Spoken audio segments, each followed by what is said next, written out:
തിരുവനന്തപുരത്ത് മാത്രമല്ല കേരളത്തിൽ ആകെ മാറ്റം സംഭവിക്കുമെന്ന് തിരുവനന്തപുരം എൻ.ഡി.എ സ്ഥാനാർത്ഥി രാജീവ് ചന്ദ്രശേഖർ. ബി.ജെ.പി സ്ഥാനാർത്ഥികളെ ആക്രമിക്കാനാണ് എൽ.ഡി.എഫ്, ശ്രമിക്കുന്നത്.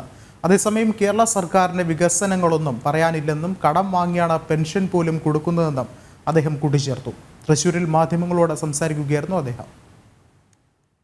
ആ ഒരു പഴയ UDF LDFിൻ്റെ ഒരു രാഷ്ട്രീയവും നമ്മളിപ്പോൾ വികസനവും പുരോഗതിയെ പറ്റി പറയുമ്പോൾ അവർക്ക് ഓരോരോ ഇൻകോൺസിക്വൻഷ്യൽ ഇഷ്യൂസും പേഴ്സണൽ അറ്റാക്കും ചെയ്ത് ഒരു രാഷ്ട്രീയമാണ് കാണുന്നത്. അവർക്ക് ശരിക്കും പറയുകയാണെങ്കിൽ ഈ വികസനം, ഈ പുരോഗതി, ഈ തൊഴിൽ, ഇൻവെസ്റ്റ്മെൻറ്റ്സ് അതിനെപ്പറ്റിയൊന്നും പറയാനില്ല. അവരുടെ റെക്കോർഡ് നമുക്കറിയാലോ.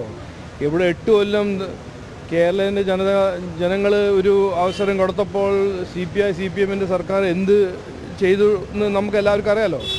ഇപ്പോൾ കടം വാങ്ങിച്ചിട്ടാണ് ഗവൺമെൻറ് ഓഫീസേഴ്സിനും ഗവൺമെൻറ് പേഴ്സണലും പെൻഷനേഴ്സിനെല്ലാം കാശ് സാലറീസും പെൻഷൻസും കൊടുക്കുന്നത്.